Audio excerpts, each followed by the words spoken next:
KBC में करोड़पति पति। सूरज के जीवन का एक ही फंडा था कि मेहनत तो गधा भी करता है, घर बैठे जो कमाए समझदार वही होता है। इसीलिए उसने कभी नौकरी ही नहीं ढूंढी। इस बात से हालांकि उसकी पत्नी शिखा बिल्कुल भी अग्री नहीं करती थी, पर फिर भी सूरज को समझाना बेकार था। टीवी में कैसे बनोगे करोड़पति का ऐड देखकर उसे लगा कि बस अब तो घर बैठे ही वो करोड़पति बन सकता है, और उसके पीछे उसने अपने सारे सोर्सेस एक्टिव कर दिए।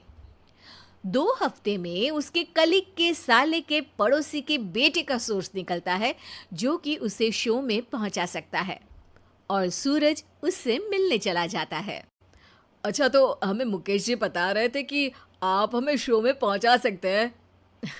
हाँ, उसमें कोई तकलीफ नहीं है। मैं कल अगर कोशिश करूँ तो इसी महीने में आपका नंबर आ जाएगा। अरे ये तो बहुत बढ़िया हो गया। अच्छा, वो सिलेबस और क्वेश्चन पेपर का कोई जुगाड़ है क्या? हैं? उसका तो कोई जुगाड़ नहीं है। तो वो वाकई में कुछ भी पूछ सकते हैं? हाँ, वो तो बच्चन जी पर है, जो पढ़ते हैं वो पूछ लेते हैं। पहली कोशिश फेल होने पर अब सूरज के सामने एक बहुत बड़ा सवाल था कि आखिर जवाब कहाँ से लाए।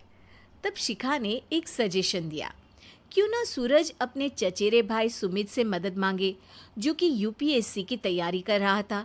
हालांकि इतनी मेहनत करना सूरज को समझ में नहीं आता था, पर कोई और रास्ता ना मिलने पर वो आखिर सुमित से बात करता है। अरे सुमित, हमारा कैसे बनोगे करोड़पति के लिए सिलेक्शन होने वाला है।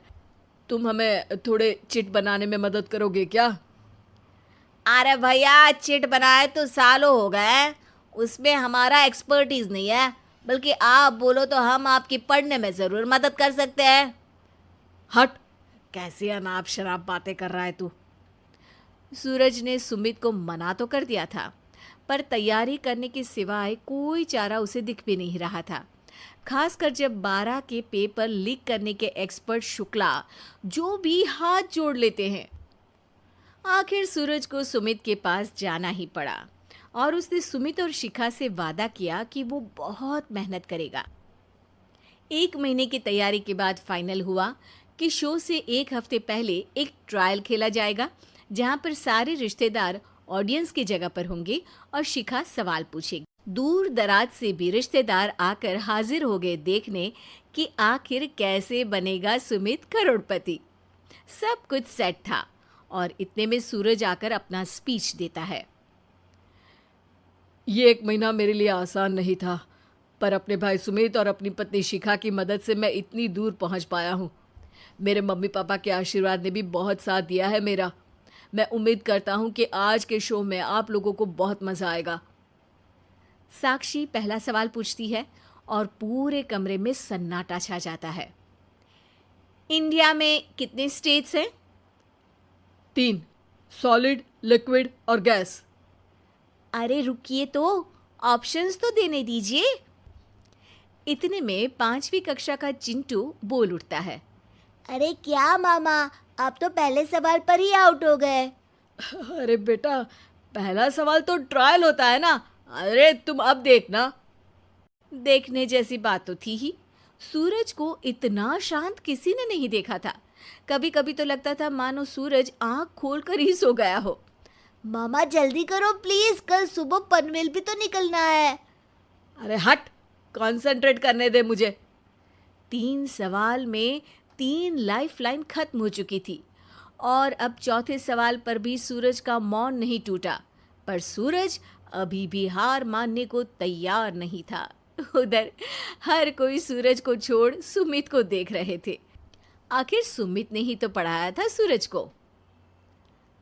गजब बेइज्जती है यार। अरे बेटा, तो बाप का, दादा का, भाई का, सबका नाम बुड़वाएगा। अरे 3 लाइफलाइन ले ली तो भी तेरा कुछ नहीं होना है। अरे कोई इतनी बात करता है क्या शो पर? अरे बेटा, शो पर तेरे जैसे भी तो नहीं आते ना। सूरज की ये जंग आखिर 1 घंटे बाद 5वें सवाल पर खत्म हो गई, जब उसने इंडिया के नेशनल बर्ड का नाम कहा, कौवा। अरे बेटा, मज़ा तो बहुत आया, बस थोड़ा टाइम पर ख़त्म होता तो आनंद भी आ जाता। ताने बारिश के बूंदों की तरह बरस रहे थे और सूरज को भी समझ आ रहा था कि ये करोड़पति बनना शायद उसके बस के बाहर की बात है।